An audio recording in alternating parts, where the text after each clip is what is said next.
right, good morning, guys. Good morning. Morning. All right. Just as for those of you who don't know or remember, Bryce is obviously not here, so regarding your parts and stuff like that, you guys are going to be dealing with that for, at least for the meantime. I've got a few people coming in today, a couple people to apply for the warehouse position, and then I have a lot of people coming in for interviews today for different things, so. Okay, so regarding safety, I'm just gonna go over kind of a quick thing today, because I didn't have, I'm kind of running out of topics. I keep going over a lot of the same ones, keep coming up, because we've had them pretty much every week now for a while, so. But there is one thing that could happen to you guys that I want to make sure that you're aware of. If you ever have a OSHA compliance officer arrive on your job site, and typically it's going to be when you're digging out in the front, something like that for plumbing, or if they see you doing work outside. It's not going to happen 9 times out of 10, unless, you know, for an example, it could happen if you have a crane and you're using a crane to go on a roof. Okay, different story there. Something that's obvious, if they happen to have one come by, or if there's a complaint on us, sometimes they'll send somebody out to a job site. We had somebody that was down in the city of San Diego. They were cutting concrete and had a wet saw, and the concrete dust and water was going into the storm drain. So not only did they have a city inspector come out, there was someone on another job site across the street from OSHA. Oh, no. So they brought them over. So the biggest thing is, you know, we ended up having a fine and all kinds of stuff because nobody was cordoning everything off and sucking up the water, they were letting it go in the storm drain. That was from the city. OSHA didn't give us anything. They were just making sure, they gave us a warning. Nobody was wearing a hard hat, just simple things. A lot of simple things when you're on certain sites. But first thing is, if you ever do have an OSHA officer arrive on site, whoever the person in charge of, or the lead tech on the job, you need to let them know right away. Also get a hold of management, let us know, myself or Kevin for sure. If they, you know, tell you who they are, they normally will identify themselves. You want to ask for ID to find out who they are, and see, you know, don't just assume that they are who they are, but ask for ID. And then if they're doing an inspection, they should also tell you what they're inspecting. They're going to tell you what they're going to be what they're looking for. So make sure that you know that. There should be there should be somebody to go with that person at all times. You don't let the inspector just walk through a job site by themselves. So whoever the lead tech is or whatever would go with them, so they can take notes, make sure that they correct anything immediately that they may say, you know, needs to be corrected. And so, you know, whoever that lead person is should escort them. During the walk-around inspection, the compliance officer is permitted to take notes and photographs, so that would be the lead tech. You could take photographs, you could take notes, make sure that anything that he talks about regarding health or anything else, or injuries, whatever, potential injuries, you take note and deal with it right away. Wearing hard hats, harnesses, whatever's required for a particular job. They may actually want to interview employees, and sometimes give statements that could be requested, and you have to comply with that. Then they usually have, at the end of the walkthrough, they'll have a sit down with you, like a conference basically, to go over all the violations if there are any, and they refer to all the OSHA standards and all that good stuff, and then they'll give you instructions on what to do to follow up to make sure when you're done, to make sure that everything has, you know, is where they want it. Okay. The biggest thing to do with any kind of inspector, this would be a city inspector as well, is be cooperative with them. Don't be sarcastic, and never be argumentative. I don't care if you think you know the code to the T, don't argue with them. That's what will flip those guys in a second, and they have a lot more power than you might think. They can shut you down. So don't be argumentative. Don't evade questions or try to hide anything. If you don't know something, you say, you know, I'm not sure, let me find out. Get the answer for them as soon as you can. Answer all questions truthfully. Don't be speculative. So we all know what being speculative means, right? Don't volunteer any information though at the same time. So you don't just start bringing up stuff and ask them questions unless it doesn't apply to this job, which you really shouldn't be doing anyway.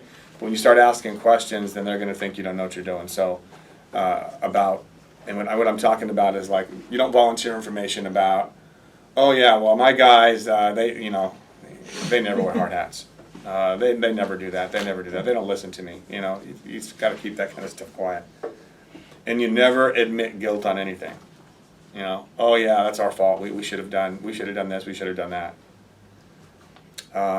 Again, make sure you take your notes and photos, and then fix all violations immediately. So that's the biggest things for if you ever do come up with OSHA. I've only had it happen one other time besides the one in San Diego, and someone called OSHA on us because someone was digging a trench and they weren't shoring it. And it's a big fine. So just so you know. Okay, so that's all I want to talk about on that. Okay, so on the history thing for Service Titan, I don't really know what's going on with that, but I want to figure it out. I'll try to get a hold of them today because the history should be equal amongst all of you. I checked like privileges in the system. You guys all seem to have the same privileges, like between Ryan and Brett and Jesse. So I don't see anything that's missing, but you should be able to look at your history. But I want to go through that part of it again regarding Service Titan. So when you do a job in Service Titan, you guys should be filling out your sheet that same time. You complete right before you complete your job. So you get your commission sheet or your time sheet, depending on what you're doing, if you're hourly or commission. You write your job number down, you write all your numbers because you can get into it completely for there. Once you close out that job, it may be gone. I don't know. Doesn't mean I can't open it back up for you. Or a lot of times some people in the past have asked me, hey, can you put that job back on me real quick, open it up and dispatch me or arrive me, because then you can get in it. So in your dispatch on your phone, you have all the jobs you've been dispatched to. So worst case scenario, if you ever have that problem and you happen to miss something on a job, you can always have me pull that back up for you, or I'll look it up for you. Call me and say, hey Alan, can you go into my job today? I was there earlier today. I forgot to put, I got a return. I can do that for you.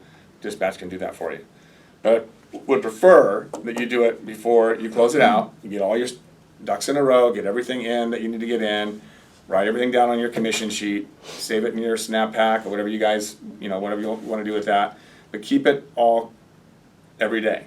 If you do it every single job, every single day, it stays in order, you stay organized, you have everything the way it should be. And if something's missing, oh shoot, I forgot to return these parts. Don't worry about it. Call us. I'll go back in. If you can't see it in your history, I'm going to try to fix it if I can for the history. I'm going to get a hold of Service Titan. But in the meantime, if you just do it that way, you shouldn't miss much at all. And then we're not waiting till Monday morning the next week to try to figure out what jobs you were on, what the costs were, how many hours did so-and-so work with me, so on and so on. And again, we need to be consistent with, if Jesse's working with Mike, not only the rate of pay, how many hours, because sometimes I'll see on Jesse's, I worked for 6 hours, and Mike will say 5 hours. Okay, so am I paying $5 or 5 hours at $25 an hour, or am I paying $6 at whatever the rate is that he has on there? So it needs to be consistent because I don't want to have to keep calling back and forth. Okay, Jesse, did you work 5 or 6 hours? Well, my timesheet says 6, and his says 5, and mine doesn't have a rate. His says 25. Okay, because if yours doesn't have a rate and I do yours first, I'm going to put you at your regular rate. And then I go back to him, and I got to go back into the system and change the PO and change your pay, and it's a pain. Okay, so please be on the same page. Know what you're getting paid. Know what you're paying each and every job. Makes it a lot easier for me. Okay. So I do have some apprentices coming. I mean, I put an apprentice thing for the weekend, and I must have got 30 people this time, which I did it on ZipRecruiter this time instead of Indeed. So I got like 30 people trying to apply, and I have about 15 of them that I'm interviewing. So awesome. I'm going to try to get a couple of both plumbing and heating. So get a couple of additional people for us. The thing I got to say about the apprentices, guys, if I hire them, we've got to use them. We've got to use them. There's good and bad. You guys were here, Sarah wasn't here, but it is recorded, so Sarah can always go back and look at it. One job that you're able to leave your apprentice at, for an example, a couple of toilets. Install these 2 toilets.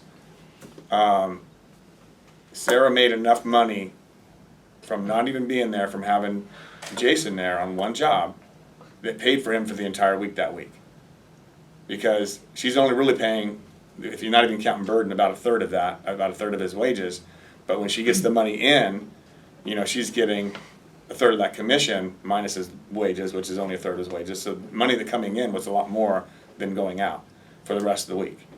So that's the whole goal of it, is you're going to have some money that you're going to be paying out on the smaller jobs. It's not going to be as cost effective, but then you're going to have jobs where you're able to have them be more productive for you, and you're going to make a lot more money when they're productive. So it does work out, and I showed it to you guys last week or whatever it was. So I just want you guys to realize that there's some ups and downs with it, but you have to take, you have to take your bumps and bruises too.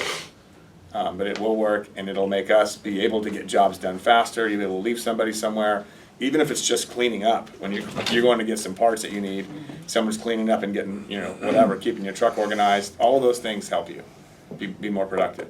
So you got to keep those things into consideration. Okay. Anybody have any questions? Kevin, you got anything you want to talk about?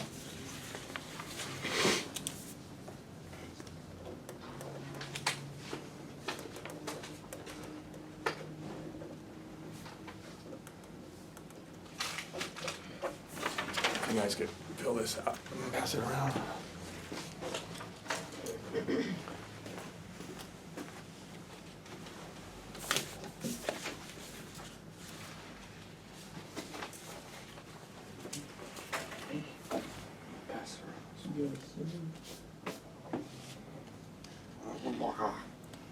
All right, that's all I got then.